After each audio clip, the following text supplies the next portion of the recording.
Sa katimugang bahagi ng New Zealand, matatagpuan ang tahimik na bayan ng Queenstown. Napaliligiran ng mga bundok na kaharap sa payapang lawa at ilog. Sinong mag-aakala na ang tahimik at payapang syudad na ito ang sentro pala ng adventure at extreme sports sa buong mundo?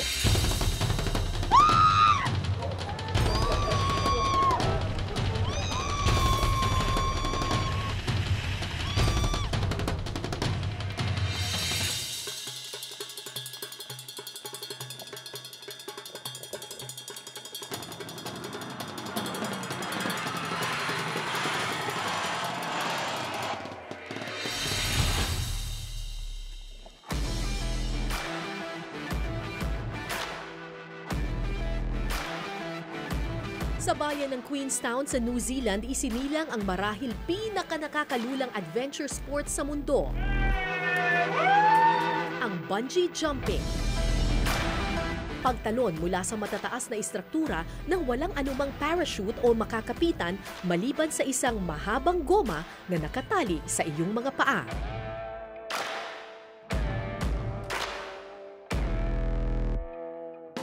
Si AJ Hackett, isang extreme sports enthusiast sa New Zealand, ang nag-imbento ng bungee jumping. 30 taon na ang nakararaan. Where did the name come from?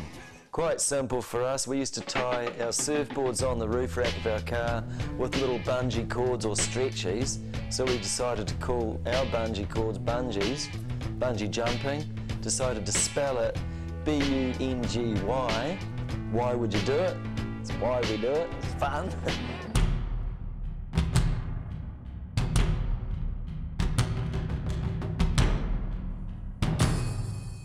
New Zealand man ang nakaimbento, ang inspirasyon sa bungee jumping ay mula sa isla ng Vanuatu sa Dagat Pasipiko. Ritual ng mga katutubo sa Vanuatu ang tumalon mula sa matataas na tore habang nakatali ng baging ang kanilang mga paa. Isang ritual ng pasasalamat para sa masaganang ani na kalaunan naging simbolo ng katapangan para sa mga lalaki.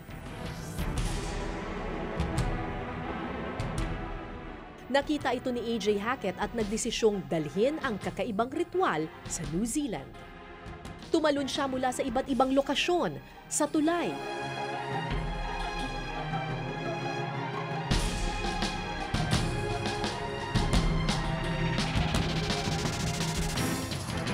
gusali, helicopter, pati na mula sa nagyayelong bundok.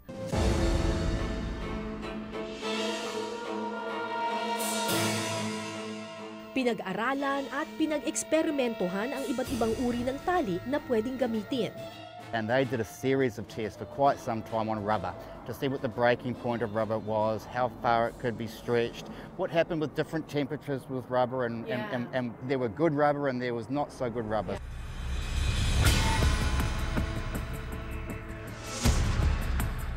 Taong 1987, nagdesisyon si Hackett at ang kanyang business partner na si Henry Van Ash na buksan sa publiko ang extreme sport na ito. So they set the business up here. Before they launched the business, they said, we actually need to let the world know about it. What's the best way that we can let the world know about bungee jumping? Jump from the Eiffel Tower. AJ and Henry said jump from the Eiffel Tower, and that's what AJ did.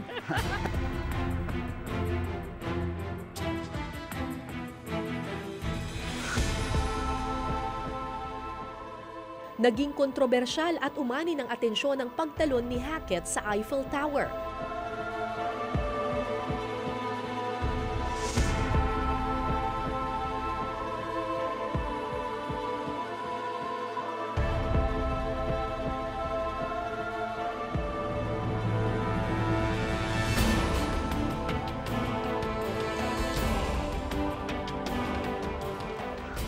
Kaya Nobyembre ng sumunod na taon, formal na binuksan sa publiko ang kauna-unahang commercial bungee jumping facility sa mundo sa Kawerau Bridge, Queenstown, New Zealand. Sa loob ng 30 taon, naging isa sa pinakapopular na extreme sport ang bungee jumping. Sa New Zealand pa lang, halos 300 tao araw-araw ang tumatalon sa pamamagitan ng bungee. 3, 2, 1, bungee! You can be a big, strong guy, or a little wee girl, or a paraplegic, or a very old person. It's no problem to jump all of these people because the whole thing about bungees, it's from the shoulders up, not the shoulders down. So it's inside your head. 3 activities. Marami na akong nasubukang iba't ibang extreme sports, pero hindi ko pa nasusubukan ang bungee jumping. Iniiwasan ko ito dahil hindi ako sanay tumalon ng una ang ulo. Sadyang nakakalula, lalo pat wala kang anumang tali kundi ang nakakabit sa iyong mga paa.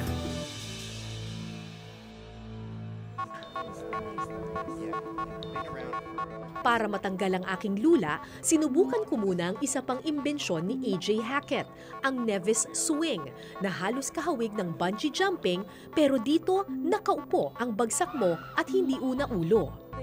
Sa Nevis Valley matatagpuan ang pinakamataas na swing sa buong mundo. Mula sa kabundukan, tanaw ang isang animoy nakabitin na istasyon.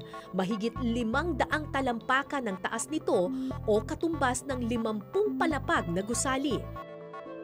Mula rito, ihuhulog ka ng 30 metro. Pagkahulog, iduduyan ka naman ng tali para makita ang kabuuan ng Nevis Valley.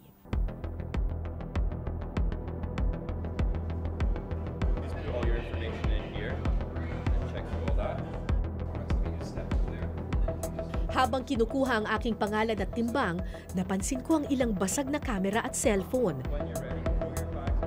Mga gadget raw ito na aksidenteng nahulog sa Nevis Valley. Mukhang hindi biro ang taas ng swing na ito. No, you're fine. All right, and you just take it up to just right about there, a little bit lower down. So, when you go on the swing as well, you have got a choice. We give people a choice which way they can go. So you can go facing forwards. That means you'll be looking at the ground when you go. You can go facing backwards, which means you'll be looking at the sky. Or if you want, you can go upside down. Upside down? If you want. No? No. Just the regular swing. I would say forwards is always good. You Yeah, get to yeah, see the yeah. ground as it gets a little closer and closer to you.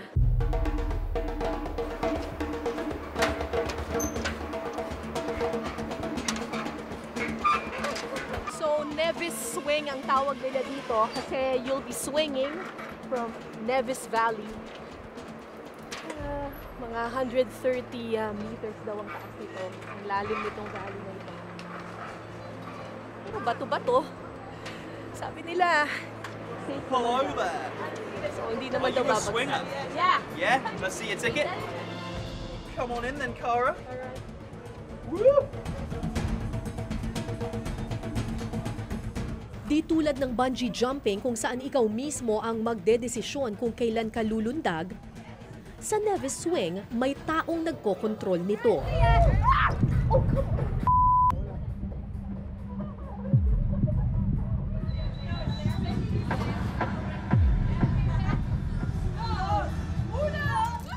Lahat ng nauna sa akin, paharap ang upo sa harness. Kaya laking gulat ko nang tawagin ang aking pangalan at... I want you to turn around. No! You're gonna go backwards. What? Ganito talaga gagawin ko? Oh my God! Hey, just remember, you're crazy if you do, Wait, crazy if you don't. Oh! Wait! Might want to stand back up though. Akala ko paharap. Akala ko paharap. Let's get this all double checked. Okay. Okay. Lord help me, Lord! We're gonna get some more photos. Let's do another one over this way. Sorry, what? My mind is not working! Okay. And one more back in this way.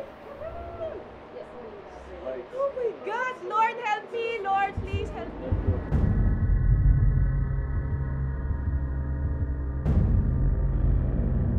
how are you feeling out there? I want to cry. You want to cry? Cry. Yeah? When you're ready. All right, we're gonna get going in 3, 2, 1.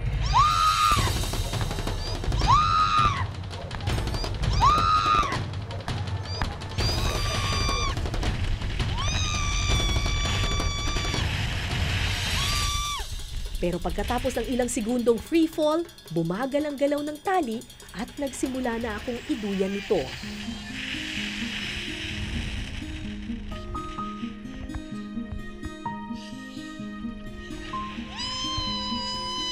Sa puntong ito, nakahinga na ako ng malalim. Naramdaman ang malamig na hangin at namangha sa lawak ng tanawin. Nakakatakot ba? Nakakatakot, oh. Pero wala kang kasing choice eh. Nakaupo ka na dun sa seat, tapos talagang kailangan mo na lang mag-let go. Yung bungee jumping ang medyo kinakabahan talaga ako kasi yon, kailangan mong i-will yung sarili mo to jump. Actually, mas nakakatakot yung waiting before the fall. Tapos yung actual na bumababa ka ng ganon, talagang parang pakiramdam mo, parang, ewan ko, sinasabi ko na lang nun, Lord help me. Kasi sana walang matanggal na mga tali or whatever. Pero it was a lot of fun. Sulit siya guys.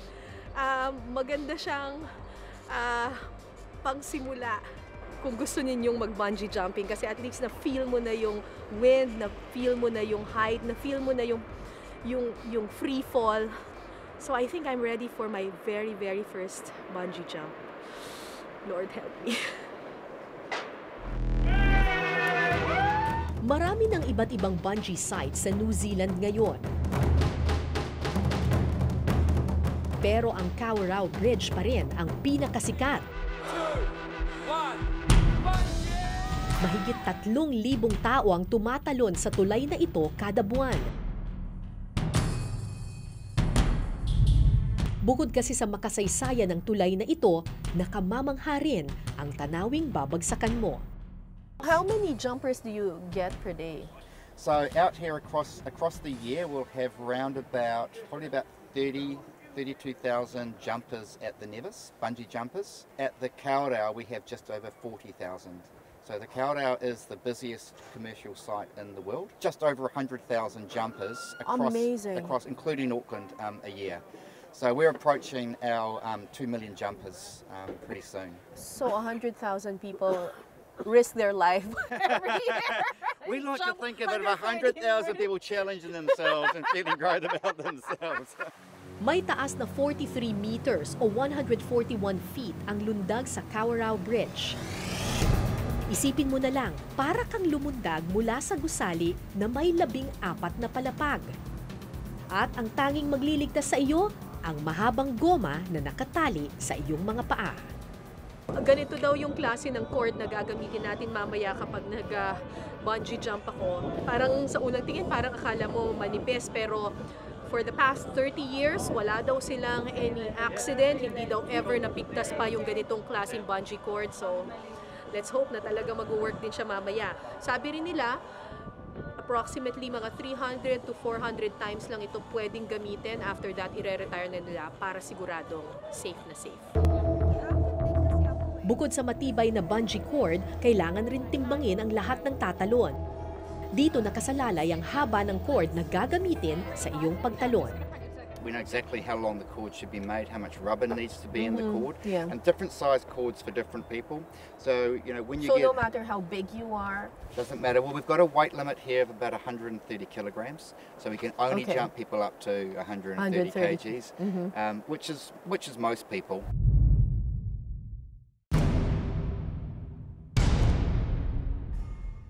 So remember, like I said, the best thing to do is get out on the edge, take a nice deep breath.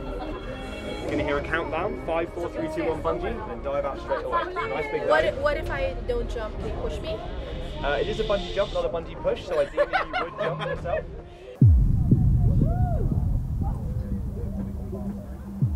Kinakabahan ako. Nasubukan ko na mag-skydive, pero yun kasi hindi mo nakikita yung ilalim. Ito kasi nakikita mo yung ilalim, tapos medyo may lula factor siya eh. Tapos hindi ka nila ipupush, hindi ka nila ihuhulog, ikaw lang mismo yung magpapahulog sa sarili mo. So, kailangan kong utusan ang utak ko na tumalon. May 2 taong nauna sa akin. Bahagyang nag-alinlangan ng babae kaya imbis na magpahulog ng una ang ulo, tumalon siya una ang paa. Oh my God. Sunod na tumuntong sa platform ang isang lalaki. Pero lumipas na ang 1 minuto at hindi pa rin siya tumatalon. Ay, naku, ayaw. Ayaw tumalon ng isa. Para nag-back out yung isa. Either way down. Come take a seat. Sunod nang tinawag ang aking pangalan. Totoo na ito, wala nang atrasan.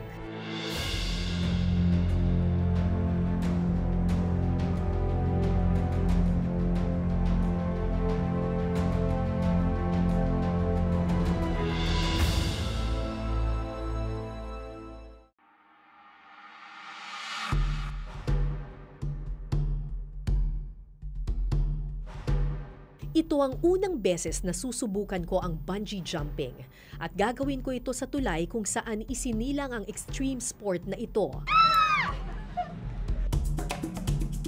Sa Kawarau Bridge na sintaas ng isang gusali na may 14 na palapag. Oh my God. Sinubukan kong itago ng ngiti ang aking takot, pero ang totoo, malakas na ang kabog sa aking dibdib. 39. Noong mga oras na iyon, alam kong wala na itong atrasan. Do you have any questions before we get into it? How many seconds do I have? Falling, it happens very quickly. Okay, so make sure you take it all in. Okay. All right? Okay. Ready, Cara? All right. Okay, now, I'm gonna hold on to the back of you. Then your toes all the way onto the edge. That's it. Now I'm gonna hold on to you. Stand up nice and tall. Sa dulo ng platform, nakita ko ang lalim ng aking babagsakan.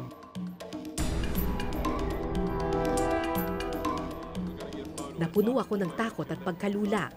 Para bang may boses sa aking isip na nagsasabing, huwag ka nang tumalon. Are you going to push me? No. I'm not gonna push you. Okay. You're gonna be nice and brave and jump yourself. Alrighty, but we just wait.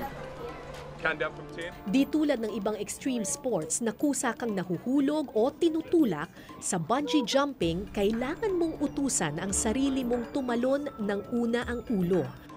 Isang bagay na hindi natural na ginagawa ng isang tao. Ang bungee jumping ay laro ng isip at lakas ng loob. At ng iyong kakayahan na labanan ang takot. 10, 9, 8, 7, 6, 5, 4, 3, 2,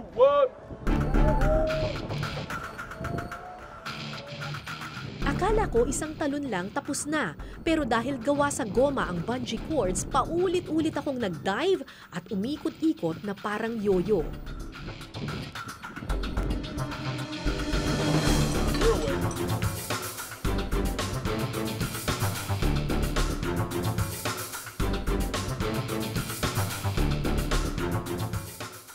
Sakit ang puso ko. Yung heart rate mo parang sobrang taas siya, parang tumakbo ng marathon. Pinaka nakakatakot yung part na tatalon ka. I think kaya ako nakatalon kasi iyak na lang ako ng iyak, so parang nabablind na yung mata ko ng tears ko, hindi ko na masyado nakikita. Tapos nung paghulog mo ng ganon, usually kasi yung sa swing, once natapos na yung free fall, masarap na siya. Ito hindi, umiikot, tapos parang gusto mo na lang tumigil yung pag-ikot ng mundo. Para kang helpless. Pero I'm glad I did it. Pero baka hindi ko na ulitin. Or baka kapag crazy ulit ako, gagawin ko ulit. Pero as of now, okay na ako. Okay na ako. Thank you, Lord!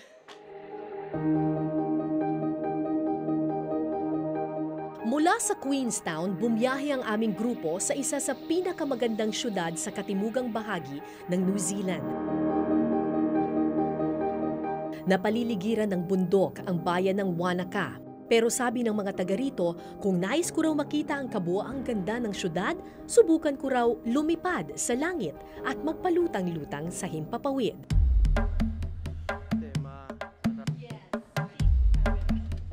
Araw-araw mahigit 200 katao ang nagsa-skydive sa Wanaka. Nasubukan ko na mag-skydiving noon. Pero yung free fall ko noon is about mga 3 to 5 seconds lang. Dito, you have a chance to free fall from 30 seconds up to 60 seconds. Depende dun sa altitude. Nagsimula noon pang 1995 ang Skydive Wanaka. At sa loob ng mahigit 20 taon, halos na perpekto na raw nila ang safety features ng tandem skydiving. We spend an enormous amount of time testing our systems, making sure that we've got the best gear in the world. We have continual processes for checking what we're doing and understanding what we're doing better. So we like to think that we've got a very, very safe product. Tandem skydive ang pinakasikat na paraan ng skydiving sa New Zealand. Isa rin daw ito sa pinakaligtas na uri ng skydiving. You don't allow solo skydiving? No, we don't do solo skydiving here. Why is that? We just sort of haven't geared up for it. Our main focus has been on taking people that just want to experience skydiving rather than teaching people to skydive. And it's much safer that way. You've got someone on board who's got a lot of experience, so that's going to be safer too. Sa tandem skydive, nakakabit ang jumper sa isang lisensyado at ekspertong skydiver. Siya ang bahalang lumundag mula sa eroplano, habang ikay nakakabit sa kanyang dibdib at palipad-lipad sa himpapawid. So, naka-harness na ako. Ang pinaka-importante na strap dito sa aking suit ngayon ay itong dalawang to, tsaka ito. And the other one here. Yan kasi yung nakastrap doon sa aking Tandem Master. This time around, wala akong parachute. So nakasalalay ang buhay ko sa Tandem Master ko.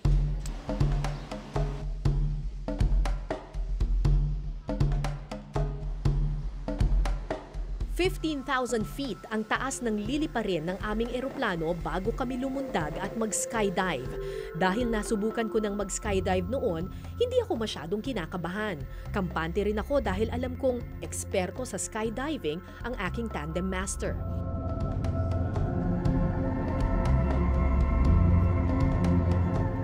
Mula sa himpapawid, tanaw na tanaw ang ganda ng Wanaka, ang malalawak nitong ilog at lawa at mga bundok na balot ng niebe.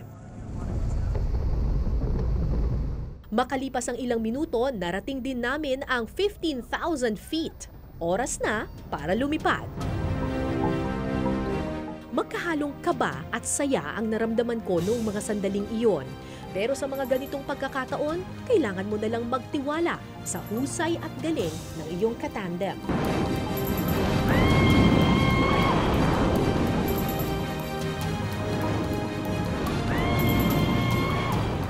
Sa taas ng mga ulap, pakiramdam mo para kang ibon na sumasabay sa malakas na hangin. Mabilis ang tibok ng aking puso. Hindi ko alam kung dahil ba sa kaba o sa sobrang saya. 1 minuto kaming lumipad-lipad sa hangin. Gusto ko mang ngumiti at kumaway-kaway, mahirap gawin dahil sa lakas ng hangin at bilis ng aming pagbagsak. Pagkatapos ng 1 minutong free fall, bumukas ang aming parachute at unti-unting bumagal ang aming lipad. Oh my God!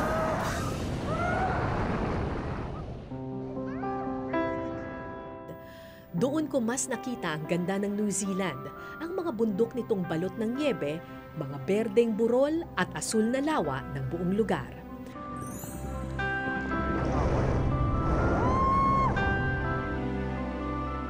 Makalipas ang ilang minuto, balik na kami sa lupa. Ganun pala ang pakiramdam ng isang ibong palipad-lipad sa mga ulap. Hey, welcome back, Cara. Oh my God! Good job. Thank you, thank you, thank you. I live around Nevada. Oh my gosh, most amazing 1-minute free fall of my life. Oh, The best. hey. Thank you.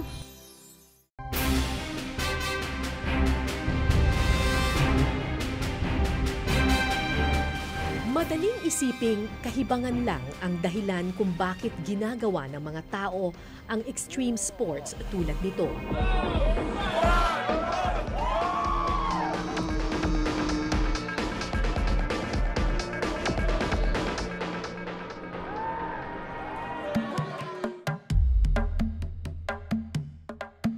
Pero matapos kong malaman ang kasaysayan at pinagmulan ng bawat lukso, lundag at lipad, batid kong hindi ito simpleng kahibangan lang. Tulad ng ritual ng mga katutubong lumulundag sa mga baging, isa itong paraan ng pagpapatatag sa sarili. It's all to do with personal challenges. Yeah. You know, it's about people wanting to challenge themselves to jump off something. Those people that want to live life to the fullest, really push themselves, push their boundaries, and that's what bungee is all about. Here we go then. In 10, 9. Pagkilala sa iyong lakas ng loob na labanan ang anumang takot.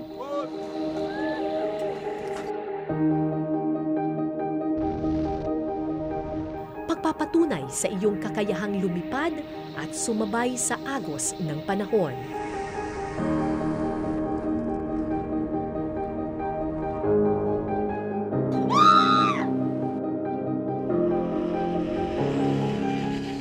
At pagpapasalamat sa bawat segundo ng buhay sa mundong ito.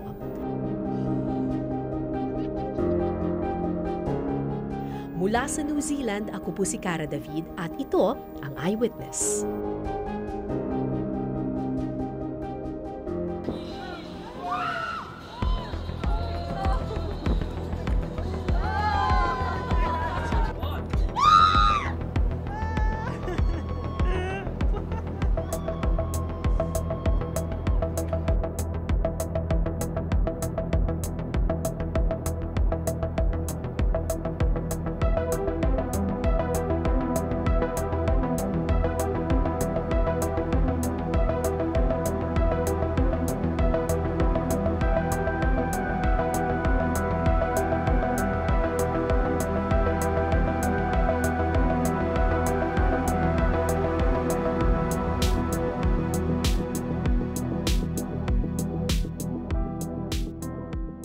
Maraming salamat sa pagtutok ninyo sa Eyewitness, mga kapuso. Anong masasabi ninyo sa dokumentaryong ito? I-comment nyo na yan. Tapos mag-subscribe na rin kayo sa GMA Public Affairs YouTube channel.